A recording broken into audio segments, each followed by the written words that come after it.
আমি এই বলে দিলাম। যথাজ্ঞা মহারাজ।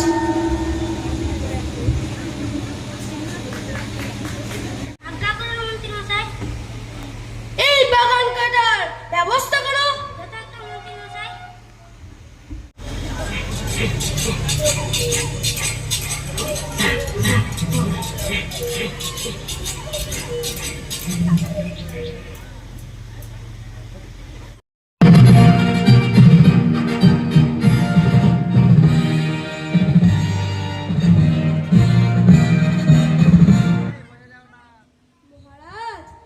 গোলাপও নেই আর কাটাও নেই। এখন আপনার পায়ের কি খবর? বলি সবই ঠিক আছে, কিন্তু পায়ে খুব ধুলো লাগে। যদি ধুলো দূর হতো কতই না আনন্দ হতো, কতই না ভালো হতো। কি বলো মন্ত্রী? মহারাজ, পথ চলতে ধুলো তো থাকবেই। এই কিছু একটা করো, কাল থেকে আমার পায়ে যাতে ধুলো না লাগে। যদি না পারো তো কাল থেকে 1 মাসের বেতন এসে ছাড়ো। কি আনন্দ। তথাজ্ঞা মহারাজ। মহারাজ, মনে হয়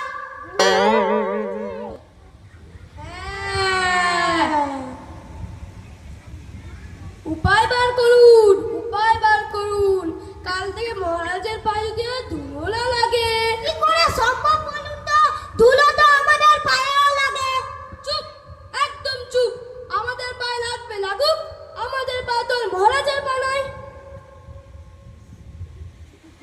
একটা লোক লাগা হোক যে কাপড় দিয়ে তা পরিষ্কার করতে করতে হবে, তবে পায়ে ধুলো লাগবে না।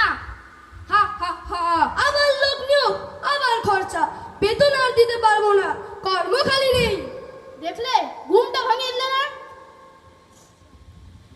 আমার একটা প্রশ্ন আছে মহারাজ। আবার কিসের প্রশ্ন? বলো শুনি। যদি আপনার পায়ে ধুলো না লাগে তাহলে আমরা আপনার পায়ে ধুলো পাবো কিভাবে? কথাটা তো বেশ মন্দ বলনি পণ্ডিত। সে নয় তোমার জন্য 1 মুঠো ধুলো তুলে রাখবো, বাকি ধুলো তো বিদায় করো। তোমরা সবাই বসে বসে বেতন নাও, কাজেই যদি না লাগো তো তোমাদের পুষে গেলাম আমার। মহারাজ, চেষ্টা তো কুটি করছি না, কিন্তু উপায় আসছে না মাথায়। বাহ, মাথা আছে কিন্তু উপায় নেই। ঠিক আছে, উপায় যখন নেই তো বেতনও নেই। তোমরা বরং আমার পায়ে ধুলে নিও। এখন যাও সবাই, যত অকর্মদল।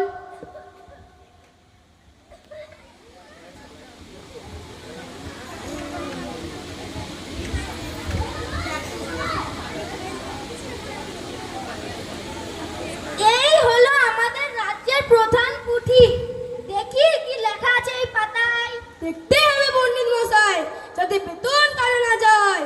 কিন্তু মন্ত্রী মশাই, ধুলো মাটি যদি চলে যায় তবে রাজ্য সস্তা করবে কিভাবে? সেটা আমাকে জিজ্ঞেস করছো কেন? আমি কি কৃষি মন্ত্রী? তুমি কৃষি মন্ত্রী। যত অকর্মার দল এসেছে আমাদের রাজ্যে। আমার মাথায় একটা উপায় আছে মন্ত্রী মশাই। যদি অনেক ঝাঁটানোর ব্যবস্থা করানো হতো তো সব ধুলো ঝাড় দিয়ে পরিষ্কার করা যাবে। দেখো, আমার শুধু ধুলো পরিষ্কার চাই, আর কিচ্ছু জানি না। তাহলে অনেক ঝাঁটানোর ব্যবস্থা করা হোক, সব ধুলো ঝাড় দিয়ে পরিষ্কার করা যাবে। ঠিক ঠিক ঠিক ঠিক।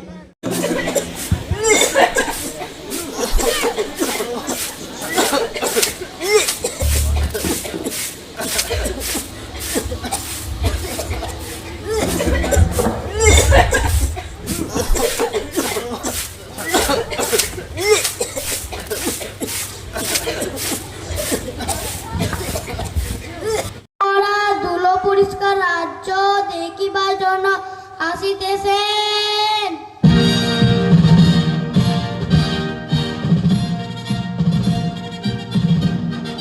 আসুন মহারাজ, আসুন মহারাজ, আসুন মহারাজ। দেখুন, সব রাজ্যের ধুলো পরিষ্কার হয়ে গেছে। কই দেখি দেখি। বন্ধ করো এসব।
মহারাজের পছন্দ হলে কিছু মোহরও পেয়ে যেতে পারো।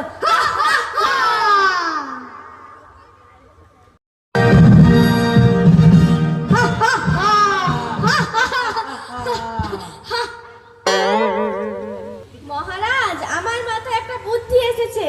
এই ধরনীকে মাদুর দিয়ে ঢেকে সাদা চাদর পেতে দিলে কেমন হয়? মহারাজ, আরেকটা উপায় আছে। আবার কিসের উপায় বলো শুনি। ধুলোয় যদি আপনি পা না রাখেন তাহলে কেমন হয়? কি যে সব উল্টো পাল্টা বলছো, খুলে বলো শুনি। আপনি যদি ঘরে থাকেন বন্ধ, কথাটা বেশ বন্ধ। থামো থামো, তোমরা কি আমাকে ঘর বন্দি করতে চাও? তাহলে চর্মকারকে খবর দাও, সারা রাজ্যে চামড়া দিয়ে ঢেলে দিন। হ্যাঁ, তাই হোক, তাই হোক।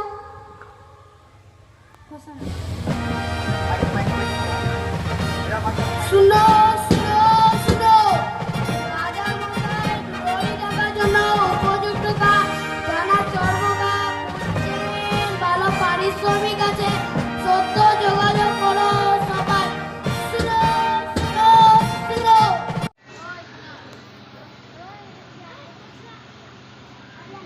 মহারাজ, কয়েকজন চর্মকার আপনার সাথে দেখা করতে চান। আসতে বলো দেখি।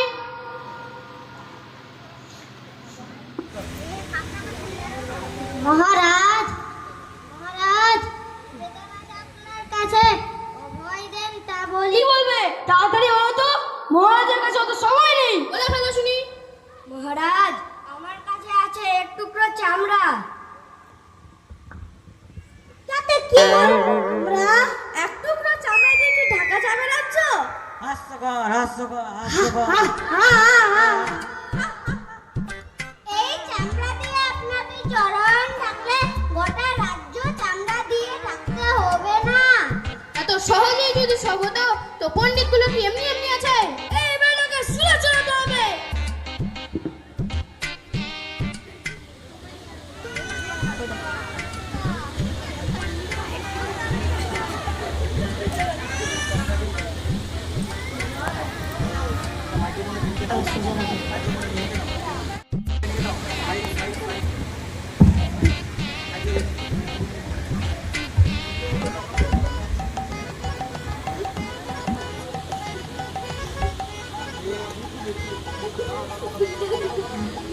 কি আনন্দ, কি আনন্দ, হা, হা, হা, কি আনন্দ। বেটার বুদ্ধি আছে তো, ভালোই মাথা থেকে বের করছে। এই বুদ্ধিটা তো আমার মাথায় আসেনি। মহারাজ, তাহলে নাম কি দেওয়া হবে?